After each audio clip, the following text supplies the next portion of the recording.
영양제 뭐가 좋아요? 해외 직구가 좋나요? 아니면 키 크는 약이 있다던데. 살 빠지는 유산균 100세 시대라고 많이들 얘기합니다. 새해 덕담 1, 2순위를 다투는 건강하세요? 한 번 사는 인생 누구나 건강하게 살고 싶을 텐데요. 이런 욕망을 파고든 건강 장사, 건강 마케팅이 요즘 아주 화랑입니다. 건강기능식품은 허술한 국내 규정을 파고들어서 만병을 통치할 수 있는 약으로 둔갑하기도 합니다. 그리고 이런 행태를 눈 가리고 아웅 하는 자들이 의사, 약사, 의사가 만든 건강기능식품 회사, 약사가 만든 건강기능식품 회사라는 점은 약사로서 매우 씁쓸합니다. 그래서 오늘 각 잡고 한번 털어보겠습니다. 의약품 대 건강기능식품, 지금 바로 시작하겠습니다. 절대 아닙니다. 아주 달라요. 매우 다릅니다. 비유를 위해서 이근 대위님과 저를 선상에 한번 올려보았는데요. 이근 대위님은 한국, 미국 특수부대를 모두 섭렵한 아주 엘리트 군인인 반면, 저는 4주 군사훈련만 마치고 기업체에서 전문연구요원으로 출퇴근을 한 사람이죠. 군인으로서는 매우 무쓸모하다고 볼 수 있습니다. 어쨌든 카테고리 상으로는 이근 대위님이나 저나 모두 예비군 군인이기 때문에 똑같은 군인 신분이지만 각각의 전투력은 하늘과 땅 차이겠죠. 특수부대 훈련을 받은 이근 대위님을 의약품, 4주 훈련을 짧게 마치고 돌아온 저를 건강기능식품이라고 비교하면 매우 편하시겠는데요. 법에서 정의하는 약이란 주로 가벼운 의료 분야에 사용되고 부작용의 범위가 비교적 좁고 유효성과 안전성이 확보된 것이며 대체로 경미한 질병 및 치료의 예방에 쓰이는 겁니다. 한편 건강기능식품은 질병의 직접적인 치료나 예방을 하는 것은 아니나 생리학적으로 인체에 유용한 기능성을 통해 인체의 정상적인 기능을 유지하고 건강의 유지 및 개선을 하는 제품으로 정의하고 있습니다. 응? 건강을 유지한다? 질병을 치료한다? 같은 말 아니야? 그게 그거 같죠? 네, 조금 더 딥하게 들어가 보겠습니다. 의약품이나 건강기능식품 모두 규제 산업입니다. 규제 산업이 뭐냐? 의약품이나 건강기능식품 이렇게 딱지를 붙여서 팔기 위해서는 규제를 하는 자들, 즉 정부의 허락이 필요하다는 뜻인데요. 심플하게 말해서 의약품 딱지를 달기는 졸라게 어렵고요. 건강기능식품 딱지 달기는 상대적으로 쉽습니다. 그리고 건강기능식품 딱지 달기 위해 통과해야 하는 시험 난이도는 계속 쉬워지고 있어요. 의약품이 되기 위해서는 기초조사, 물질 탐색, 유화학적 스크리닝 등등 비임상 시험 등등을 모두 거쳐야 하는데요. 매우 험난하고도 돈이 오지게 깨지는 일입니다. 중간쯤 하다가 야 이건 그냥 접자 하고 빠그러지는 경우도 매우 많고요. 단 오늘 영상에서는 일반 의약품, 처방전 없이 구입하는 일반 의약품만을 다룰 건데요. 일반 의약품의 경우 위 과정을 다 거치는 경우는 매우 드물어요. 전문 의약품과 비교해서 요구되는 과학적 근거도 다소 낮은 편이라 가장 돈이 많이 드는 임상시험을 1상부터 3상까지 다 치르는 경우도 극히 없고요. 또한 전문 의약품과 비교하여 시장의 규모 또한 작은 편이기 때문에 제약회사들이 엄청난 돈을 쏟아부어서 정말 새로운 일반 의약품을 출시하는 경우는 아직 못 본 것 같습니다. 대신 정부는 일반 의약품을 위해서 일종의 기출 문제를 전격 공개했습니다. 그 이름은 바로 표준 제조 기준인데요. 정부는 이 표준 제조 기준을 마련하여서 의약품에 사용되는 성분의 종류, 원산지, 몇 스푼 넣어야 되는지 및 레시피를 아예 정해뒀습니다. 즉 이 족보대로만 만들면은 일반 의약품으로 출시하게 허락해 줄게, 이런 취지의 제도입니다. 표준 제조 기준에는 다음의 내용들이 포함되어 있습니다. 건강기능식품도 정부가 발간하는 기출문제집이 있습니다. 건강기능식품의 기준 및 규격인데요. 이와는 별개로 식품의약품안전처로부터 개별 인증을 따로 받으면 건기식 마크를 또 붙일 수 있어요. 그리고 인증받은 원료는 간단한 기준, 생산 실적이나 생산 신고만 충족할 경우에 기출문제집, 족보로 편입되기가 매우 쉽습니다. 즉 건기식 딱지를 붙이기 위한 커트라인 자체가 의약품보다는 낫다고 볼 수 있습니다. 그리고 정부는 건강기능식품 산업 활성화를 위해 가뜩이나 낮은 커트라인을 더 낮춰주는 노력을 이어가고 있습니다.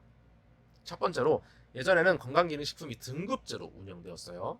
총 4등급이었고요. 가장 낮은 단계인 생리활성기능 3등급은 그 기능성을 뒷받침하는 근거 수준이 가장 낮은 단계인데요. 2014년 기준으로 봤을 때 근거 수준이 낮은 2등급 혹은 3등급 건강기능식품이 전체 건기식의 97%를 차지했습니다. 이에 정부는 2016년 12월 기능성 등급제를 전격 폐지해버렸는데요. 그 이유는 소비자가 이해하기 어렵다, 현 2등급 이상의 기준으로 인정 기준을 상향시키겠다는 거죠. 그래서 좀 전체적으로 낮은 애들을 좀 쳐내고 근거 수준이 높은 건강기능식품으로 정리를 하겠다는 뜻으로 얘기를 했는데요. 그렇다면 등급제 폐지 전 건강기능식품의 대부분을 차지했던 3등급 원료들은 등급제 폐지 이후 건강기능식품으로서의 지위를 모두 상실했을까요? 놀랍게도 대부분의 기존 3등급 원료들은 식품의약품 안전처장 개별 기능성 원료로 인정받으면서 아주 귀신같이 개같이 버렸습니다. 2등급 이상으로 인정 기준을 상향하겠다던 정부는 기능성을 뒷받침하는 근거가 부족한 3등급 원료들을 차마 내치지 못하고 식약처 개별 인정 원료로 인정해주면서 그 지위를 유지시켜 주었는데요. 과연 이 기능성 등급제 폐지는 누구를 위한 것이었을까요? 국민? 건강기능식품업체? 두 번째로 말씀드릴 포인트는 품질, 퀄리티입니다. 의약품이든 건강기능식품이든 우수한 품질로 만들어지도록 제도적 장치가 마련되어 있는데요. 업계 용어로 이를 GMP라고 합니다. 건강기능식품의 경우 2018년부터 GMP 제도가 의무화되었고 매출액이 높은 업체부터 순차적으로 적용되었습니다. 하지만 GMP 규정에 있어서도 의약품과 건강기능식품 간의 차이가 존재합니다. 첫 번째로는 합격 커트라인이에요. 품질관리 기준이란 생산된 완제품을 출하기 전 목표한 기준에 맞게 생산되었는지 확인하는데 적용되는 일종의 잣대 같은 건데요. 의약품과 건강기능식품은 품질 관리 기준에 있어서 꽤나 큰 차이를 보입니다. 의약품의 경우 주성분 함량 기준은 단일제는 95에서 105, 복합제는 90에서 110입니다. 주성분이란 즉 약발이 나오게 하는 주인공이죠. 가령 타이레놀 제품의 주성분은 아세트 아미노펜입니다. 현재 이제 유명한 브랜드 의약품은 예를 들어서 챔프 시럽이나 에드빌 캡슐은 마치 제품명이 주성분인 것처럼 통용되는 경우가 많은데요. 복용 중인 제품의 주성분을 숙지하고 계시면 브랜드에 휘둘리지 않고 제품을 자유롭게 선택할 수 있다는 점 참고해주세요. 대부분의 일반 의약품은 이제 입으로 먹는 알약 혹은 캡슐이기 때문에 단일제 혹은 복합제라고 볼 수 있고 품질 관리 기준은 90에서 110%라고 봐도 무방하겠네요. 반면 건강기능식품의 경우 품질 관리 기준은 표시량의 80에서 120%로 정하고 있습니다. 의약품보다 역시 좀 기준이 넓죠? 물론 이 자체가 문제가 되진 않습니다. 기준이야 어떻든 100%짜리 좋은 품질을 가진 제품을 만들면 그만인데요. 하지만 80점을 넘겨야 졸업할 수 있는 시험과 90점을 넘겨야 졸업할 수 있는 시험에 임하는 마음가짐은 사뭇 다르겠죠. 건강기능식품 쪽이 품질관리 측면에 있어서 조금 더 느슨해질 수밖에 없는 규제 환경에 있다는 얘기입니다. 의약품은 생산된 품질의 테스트, 각종 컴퓨터 시스템, 생산 후 설비 세척에 이르기까지 모든 과정을 과학적으로 검증해야 합니다. 검증을 업계 용어로는 밸리데이션이라고 하는데 밸리데이션이란 의약품의 재료 공정, 설비, 장비, 기기, 시험 방법, 컴퓨터 시스템 등이 미리 설정되어 있는 판정 기준에 맞는 결과를 일관되게 도출하는지를 검증하고 문서화하는 활동을 말합니다. 그리고 이 작업은 프리스타일로 알아서 하는 게 아닙니다. 전 세계적으로 합의된 방식에 따라야만 합니다. 글로벌 스탠다드죠. 글로벌 스탠다드. 의약품은 밸리데이션이 의무사항입니다. 하지만 건강기능식품 제조 시에는 의무사항이 아니에요. 권장사항일 뿐입니다. 아까도 말씀드렸듯이 의약품이나 건강기능식품 모두 규제 산업이에요. 규제 산업. 따라서 이 규제를 관장하고 정책을 이끌어 나가는 정부 당국이 어떠한 방향성을 갖고 해당 산업을 이끌어 가는지 살펴보는 것 또한 매우 중요한데요.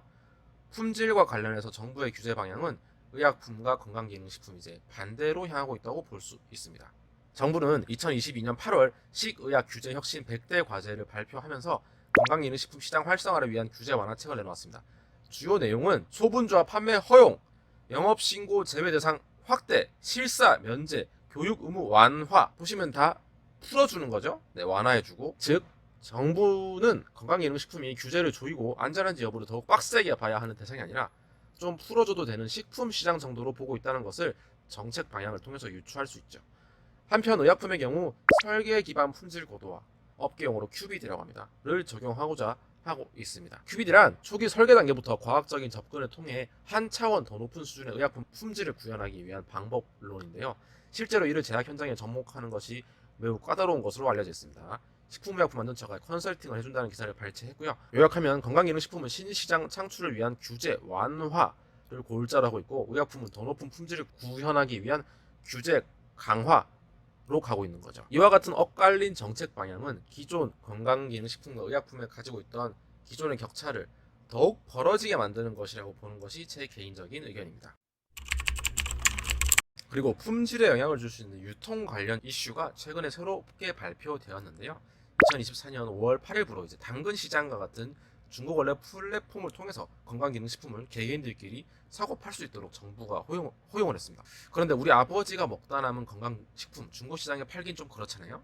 식약처는 미개봉 상태인지 제품명 등의 표시 사항을 확인할 수 있는, 즉 포장이 온전한지, 뭐 첫 번째랑 같은 말이죠.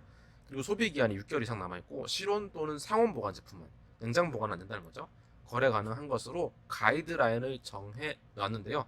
근데 이게 아직까지 잘 안 지켜지고 있다고 합니다. 아무래도 권장 사항이기도 하거니와 중간에 유통업자가 따로 관리를 하지 않는 개인 간 거래니까 저런 가이드라인이 있는지조차 모르시는 분도 계실 거고요. 여기에 더해서 2020년 시범적으로 시행된 건강기능식품 소분 사업이라는 게 있습니다. 예전엔 건강기능식품은 이제 공장에서 생산되어 포장된 상태 그대로 판매해야만 했는데요. 시범 사업을 통해 바뀐 건 병원에서 처방전을 받으면 처방전에 따라서 약국에서 이제 이약 저약 혼합해서 조제를 해주잖아요. 건강기능식품도 마찬가지로 이것저것 섞어서 포장 판매하게 하자는 것이고요. 이 시범 사업은 2023년 12월에 개정 법률이 국회를 통과하여서 이제는 시범 사업이 아닌 당당한 합법 사업으로 국민들께 다가올 예정입니다. 건강식 소분을 허용하자는 법의 취지는 개인별 생활 습관, 건강 상태, 유전자 정보 등을 바탕으로 개개인의 기호에 맞는 적합한 맞춤형 건강기능식품을 제공하자는 것인데요. 유전자 정보까지 취합을 해서 이제 AI 시대가 도래하였으니까 뭔가 언뜻 실현 가능해 보이기도 하고 개인정보가 마구 침해될 것 같기도 하고 그런데요. 제가 우려하는 점은 중고 플랫폼에서 건강기능식품 개개인들끼리 사고 파는 것을 허용한다. 두 번째, 맞춤형 건강기능식품 소분 사업을 한다. 뭔가 굉장히 따로 노는 것 같지 않으십니까? 유전자 정보를 토대로 특정인에게 딱 맞춤으로 제작된 건강기능식품이라면 맞춤 제작된 건기식은 다른 사람이 복용하지 않도록 유통 질서를 더욱 강화해야 될 것 같은데 말이죠. 어이, 이거 나한테 맞춤형으로 제작된 건데 너도 한번 먹어볼래? 야, 이거 좋대, 이거 좋더라. 이런 느낌이라 전 당최 이 건기식 정책이 무엇을 향해 나가고 있는 건지 잘 모르겠습니다. 국민 건강이 우선인 건지, 건기식 업체의 부흥이 우선인지 대답해 주실 분? 마지막으로 다룰 이슈는 광고입니다. 일반 약품이나 건강기능식품이나 이제 광고 규정을 준수해서 광고를 해야 되는데요. 가장 큰 차이를 하나 말씀드리면은 심의입니다. 거짓 광고나 과장 광고를 하면 안 되고 그 광고 내용을 식품의약품안전처, 즉 정부로부터 사전에 미리 심의를 받은 후에 광고를 송출할 수가 있어요. 반면 건강기능식품 광고는 자율심의기구에 미리 일단 심의를 받습니다.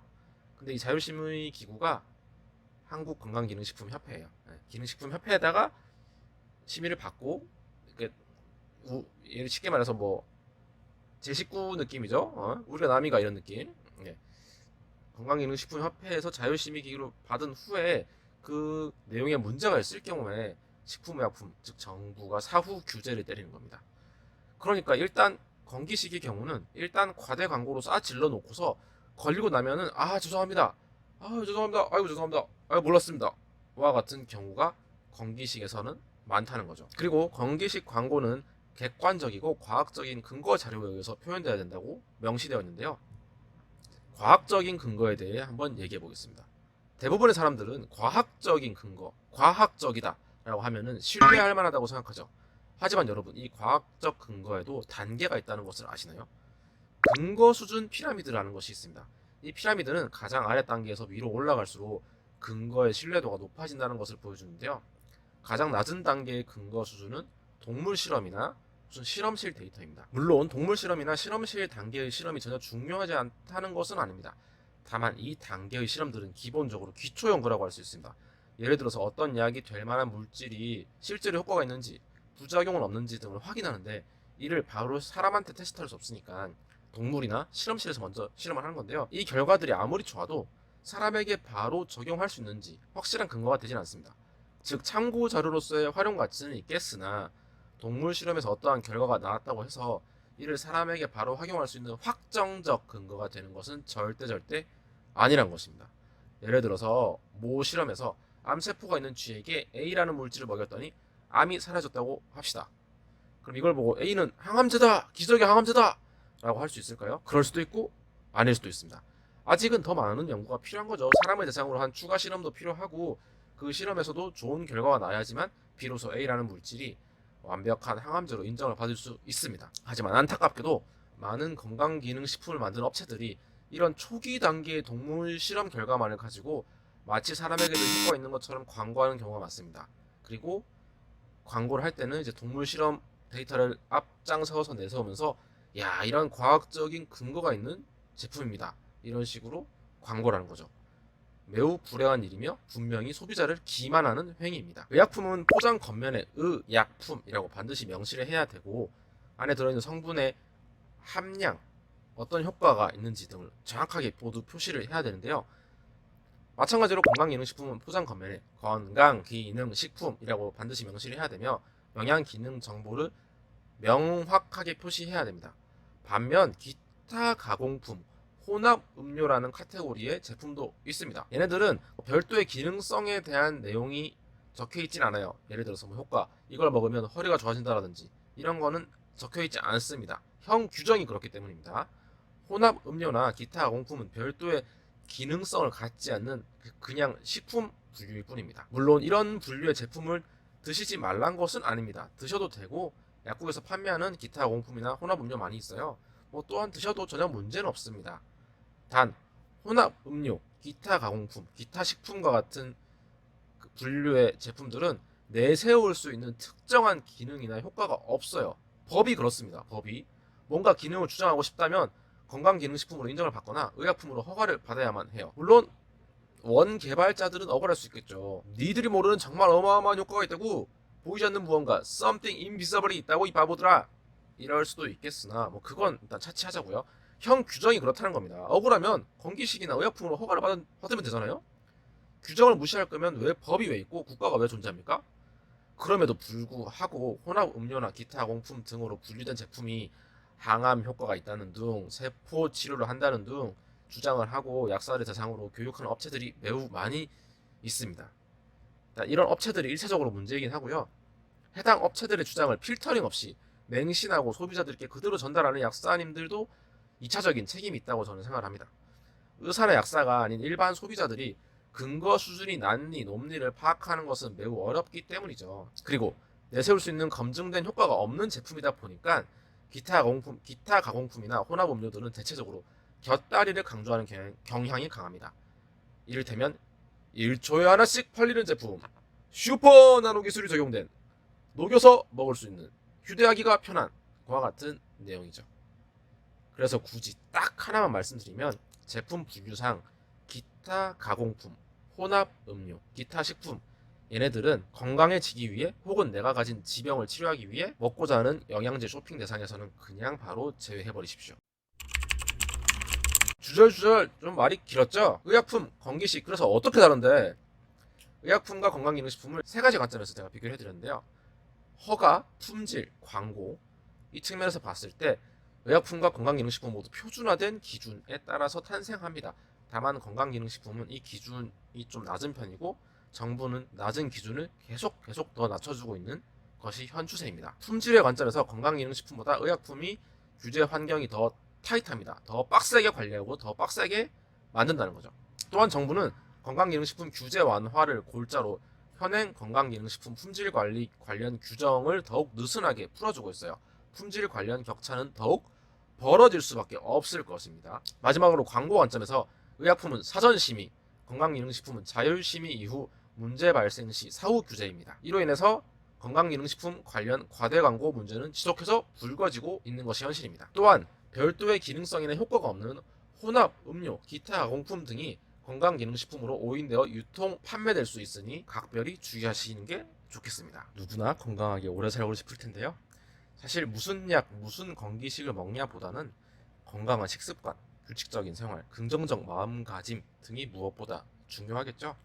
TV나 온라인 등에서 여과 없이 유통되고 있는 건강 정보에 너무 팔랑팔랑 하지 마시고 가까운 병원이나 약국에 방문하셔서 전문적인 상담을 먼저 받으시길 권장드리고요.